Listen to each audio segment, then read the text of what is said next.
محترم پیارے بھائیوں، نبی پاک صاحب الاولاق سیاح افلاق صلی اللہ علیہ وآلہ وسلم کے حیات ظاہری کے زمانے کی بات ہے۔ ایک بوڑھی عورت مسجد نبوی میں صفائی کا کام انجام دیتی تھی۔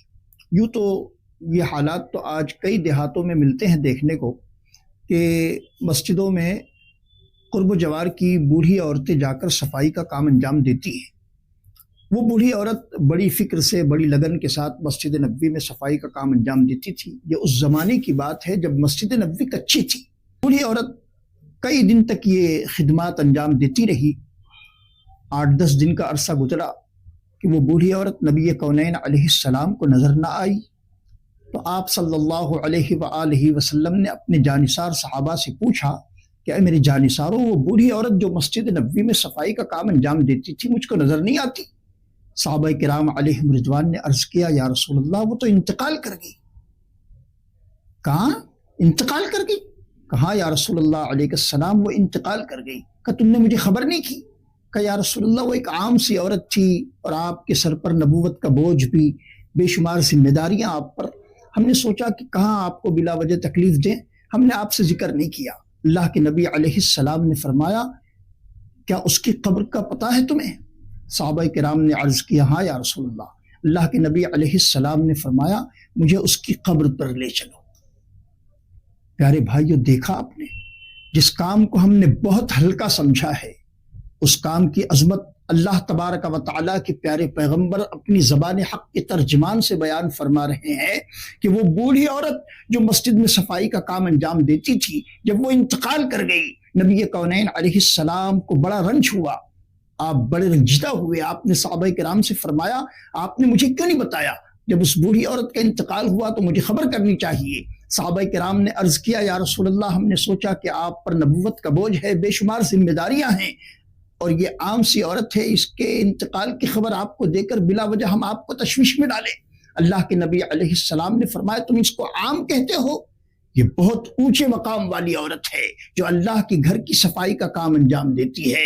نبی کونین علیہ السلام صحابہ کے ساتھ اس کی قبر پر پہنچے اور سرکار علیہ السلام نے اس کی مغفرت کی دعا فرمائی۔ میرے پیارے بھائی، یقین جانیں جو لوگ مسجد کی صفائی کا کام انجام دیتے ہیں وہ قابل مبارکباد ہیں۔ یقین جانیں حضرت سیدنا خواجہ حسن بصری رحمت اللہ تعالیٰ علیہ بصرہ کی جامع مسجد میں 30 سال تک مسجد کی صفائی کا کام انجام دیتے رہے۔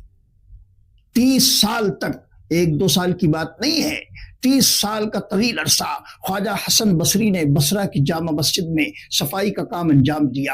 ایک رات مسجد میں سوئے ہوئے تھے، قسمت انگڑائی لے کر جاگ اٹھی۔ خواجہ حسن بصری رحمت اللہ تعالیٰ علیہ کے خواب میں کوئی بزرگ تشریف لائے اور خواجہ حسن سے کہتے ہیں، اے حسن، اس لالچ میں کام کرتے ہو کہ تمہیں مسجد کی صدارت دے دی جائے؟ جاؤ، ہم نے تمہاری 30 سالہ خدمات کو ضائع کر دیا۔ خواجہ حسن بصری جب یہ خواب میں معاملہ دیکھتے ہیں خوب رنجیدہ ہوتے ہیں، بہت روتے ہیں، حتیٰ کہ آپ کے روتے روتے آنکھوں کی بینائی سلب ہو گئی۔ محترم پیارے بھائیو، خواجہ حسن بصری رحمت اللہ تعالی علیہ کو کسی نے گھر پہنچایا۔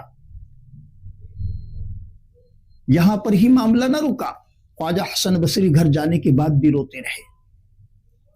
کئی زمانے تک اس خوف سے روتے رہے کہ آخر مجھ سے کیا غلطی ہوئی کہ آج مجھے اس طرح متنبہ کیا گیا کہ اے حسن، تم اس لیے مسجد کی صفائی کا کام انجام دیتے ہو کہ تمہیں مسجد کی صدارت دے دی جائے؟ ہم نے تمہاری 30 سالہ محنت کو ضائع کر دیا۔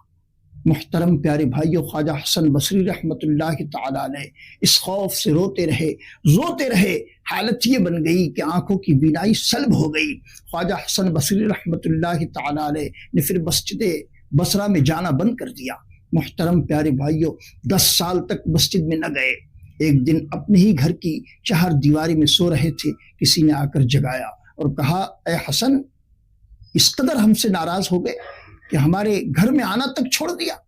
خواجہ حسن بصری رحمت اللہ تعالی علیہ نے پوچھا، آپ کون؟ کہ میں تمہارا خالق، تمہارا مالک۔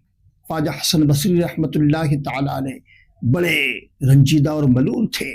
محترم پیارے بھائیوں، جیسے ہی آپ کو یہ متنبہ کیا گیا، آپ نے پھر مسجد میں جانا دوبارہ شروع کیا۔ اب کی بار معاملہ بڑا عجیب و غریب ہوا کہ خواجہ حسن بصری رحمۃ اللہ تعالی علیہ نے مسجد میں 3 دن کا اعتکاف کیا، اور 3 دن کا اعتکاف کر کے راتوں کو رات بھر زوروں کر 3 دن یوں ہی رات گزار دی۔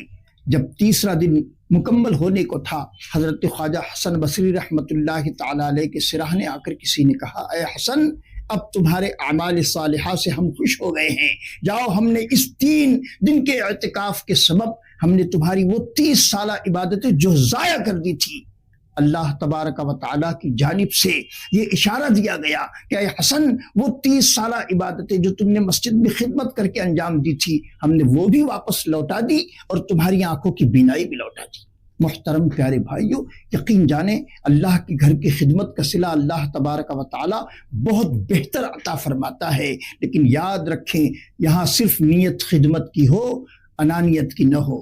اگر آپ اپنے منصب یا اپنے ویٹو پاور کا استعمال کرتے ہیں مسجد میں خدمت انجام دیتے ہوئے، تو پھر آپ کی وہ ساری خدمتیں پروردگار ضائع فرما دیتا ہے۔ یاد رکھیں اللہ تبارک و تعالیٰ کی گھر کی خدمت صرف خدمت کی نیت سے کریں، وہاں پر آپ اپنا منصب، اپنا عہدہ اور اپنے ویٹو پاور کا استعمال نہ کریں۔